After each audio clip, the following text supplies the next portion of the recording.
Bonjour à tous, alors on se retrouve aujourd'hui pour une nouvelle vidéo pour vous parler en fait du score motor. Donc c'est un module très important présent dans tous nos flippers électromécaniques. C'est comme un super relais qui fonctionne grâce à un mouvement rotatif entraîné par un moteur électrique pour actionner toute une multitude de contacts répartis en 4 sections tout autour des cams. Alors ces score moteurs peuvent avoir en fait jusqu'à 5 étages d'empilement différents. Donc répartis de la lettre A, alors A étant en fait le niveau le plus bas, le niveau inférieur, jusqu'à la lettre E en fait étant le niveau le plus haut. Donc voilà, c'est représenté en fait sur votre schéma électrique de cette manière-là. Donc on peut voir ici qu'en fait vous avez les différents niveaux qui sont en fait schématisés sur votre plan. Donc A étant effectivement le niveau le plus bas, B, C, D et E. Voilà, c'est ce qui vous permet en fait de répertorier les différents étages d'empilement de contact. Ensuite, vous avez plusieurs empilements de contact en fait répartis tout autour en fait de votre moteur. Donc en général, ils sont numérotés de 1 à 4. Donc là, vous avez l'empilement de contact numéro 1, donc le moteur 1. L'empilement de contact numéro 2, le 3, le 3,5 généralement utilisé pour le frein, et le 4. Le 4, on peut s'apercevoir que vous en avez un qui est légèrement en biais, mais il fait partie de l'empilement numéro 4, c'est-à-dire du score motor 4. Ils sont marqués normalement sur votre score motor avec différentes petites étiquettes en fait qui sont numérotées ici. Ça vous permet en fait de les retrouver plus facilement. Alors il se peut que sur vos machines en fait ces petites étiquettes aient disparu au fil du temps malheureusement. Donc moi c'est le cas, j'ai que la 2 et la 3, la 4 j'ai absolument plus d'étiquettes, ainsi que sur le 1 non plus. Bon c'est pas grave, si jamais vous avez plus du tout ces étiquettes là, il faut vous dire une chose, c'est qu'ils sont tout le temps rangés de la même manière. Peu importe en fait le modèle de flipper électromécanique, enfin du moins chez Gottlieb. Parce que Bally et Williams utilisent d'autres types de score moteurs. Chez Gottlieb, ils sont toujours rangés pareil. Le 1, le 2, le 3 et le 4. De ce côté-là, vers moi, en fait, c'est là où vous avez la porte de votre monnayeur de flipper. Donc, si jamais vous avez perdu ces étiquettes-là, pas de panique, vous avez un petit schéma aussi qui est présent sur le schéma électrique, qui vous indique en fait l'emplacement de ces moteurs. Donc, en fait, on peut voir ça ici, avec le numéro 1, le numéro 2, le numéro 3, 3,5 pour le frein, on a vu ça tout de suite, et le 4. Alors c'est un petit peu trompeur en fait ces schémas là, moi je me suis fait avoir au début parce qu'en fait je pensais que, vous voyez les petits rectangles en fait qui sont dessinés ici, je pensais que c'était en fait la représentation des empilements de contact. En fait pas du tout, c'est comment dire, c'est la représentation en fait du châssis du score moteur. En fait vous pouvez voir qu'ici, ce sont des trous en fait, parce que le châssis, lui, est ajouré. Si on prend le 2 et le 3 par exemple, on s'aperçoit que effectivement, vous avez, vous voyez, une partie en fait du châssis qui est ajourée ici. Alors, ils ont représenté ça sur le schéma. C'est vrai que c'est un peu trompeur au début. Et en fait, il faut bien se dire que votre moteur 1 en fait est ici. Le 2, lui, se situe ici. Et ainsi de suite. Le 4 ici par exemple. Donc voilà, il faut bien faire attention à ça, mais si jamais vous avez perdu les étiquettes, vous avez toujours sur le schéma électrique ce petit schéma qui vous permet en fait de répertorier et de savoir de quel moteur on parle en question. Alors ce score moteur en fait fonctionne toujours avec un mouvement rotatif dans le sens inverse des aiguilles d'une montre. Il va tout le temps tourner en fait dans ce sens-là. Il utilise en fait des sections de 120 degrés chacune. C'est-à-dire à chaque tiers de tour,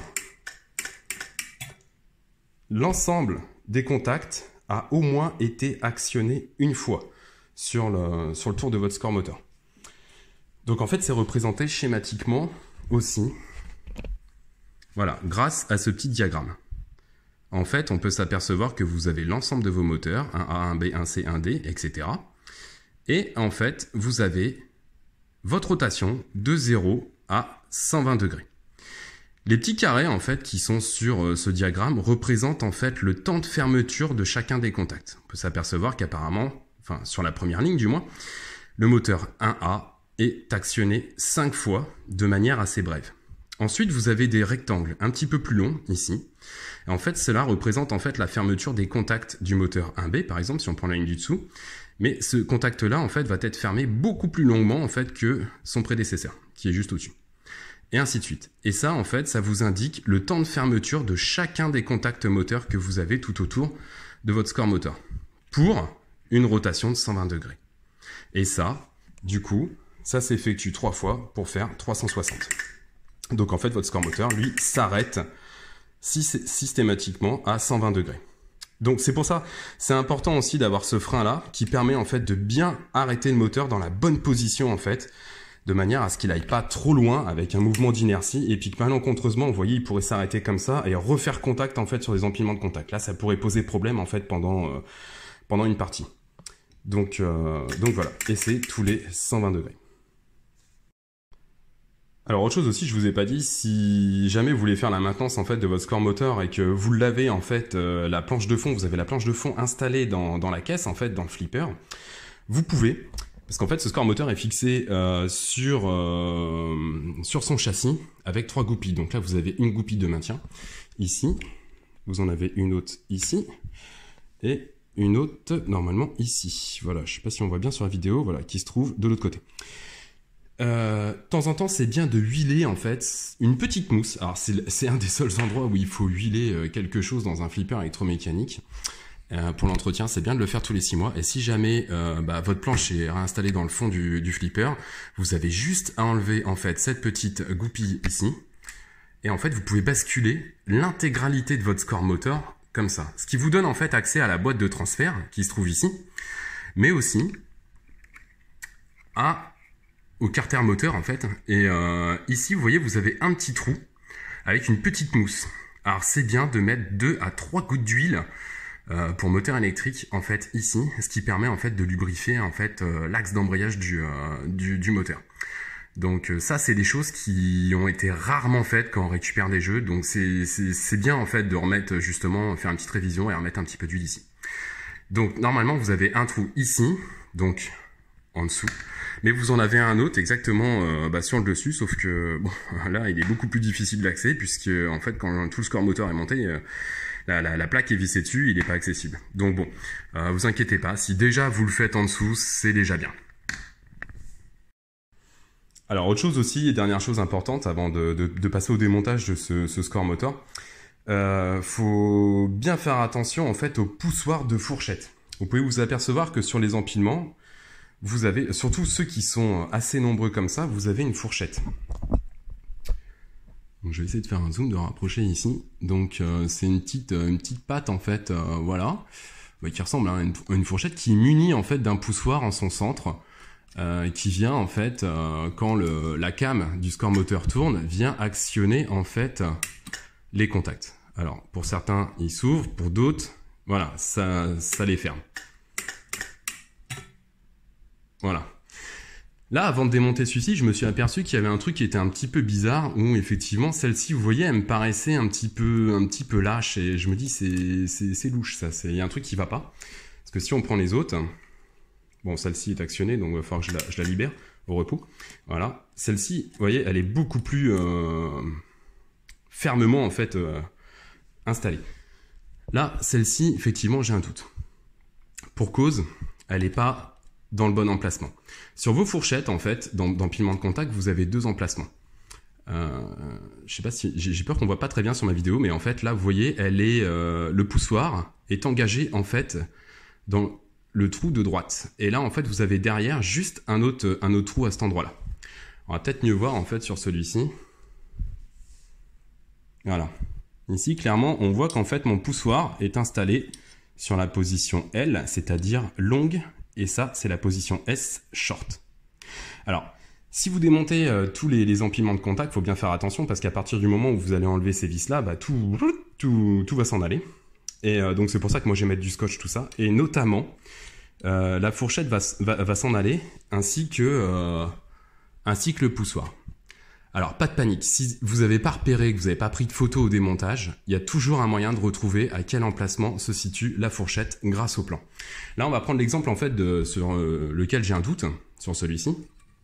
Et en fait, on s'aperçoit, donc déjà, c'est le moteur 1, donc qui se situe sur la cam, donc C, donc c'est le moteur 1C, ici, parce que quand on voit sur le schéma, donc moteur 1, hauteur C, en fait, voilà, il est sur le disque principal, et juste en dessous, vous voyez, vous avez, en fait, le dessin de cette fameuse fourchette, avec la position S pour short et L pour longue. Là, j'ai un doute effectivement sur l'emplacement du poussoir de la fourchette de mon moteur 1C, et là, en fait, vous avez toutes les positions qui sont marquées. Je sais pas si on voit bien, je vais essayer de faire un petit zoom, c'est un petit peu mieux. Donc là, je sais que c'est mon moteur 1, en position C, en hauteur C, niveau C. Donc c'est un empilement de contacts qui possède un contact ouvert et 5 contacts normalement fermés. On a vu ça sur les dernières vidéos avec les lettres A et B. Et là, en dessous, on voit S position. C'est-à-dire qu'en fait, le poussoir de ma fourchette doit être placé en S position, c'est-à-dire derrière. Et quand on regarde en fait sur mon moteur, pardon, ici, il est positionné sur la position L, c'est-à-dire en longue position. Donc il va falloir que je démonte ça et que je remette en fait ce poussoir. On voit pas très bien, j'ai du mal à faire un zoom. Il va falloir que je remette en fait ce poussoir là sur la position S, donc derrière. Donc voilà, ça faut faire attention parce que c'est le genre de choses qui peut vraiment en fait provoquer des pannes sur votre flipper, parce que les contacts vont pas être assez longuement en fait enclenchés ou mal enclenchés. Donc ça peut vraiment être source de panne, source de problème. Donc voilà, on va voir du coup pour démonter tout ça et puis on se retrouve dans un instant.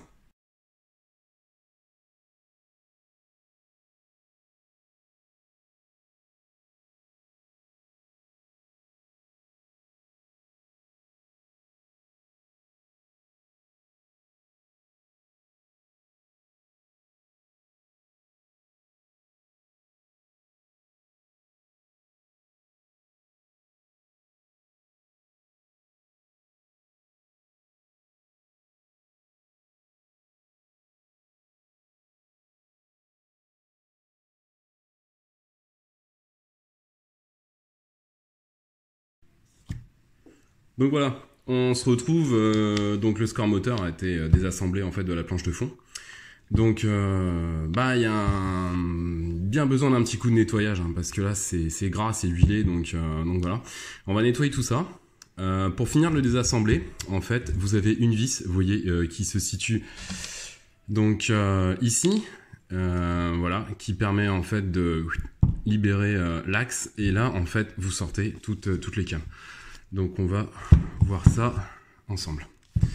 Alors, soit avec un tournevis plat, ou soit c'est une vis qui a une tête hexagonale. Donc c'est pareil, c'est du pas américain. C'est du 1/4 de pouce. Donc voilà, regardez ça.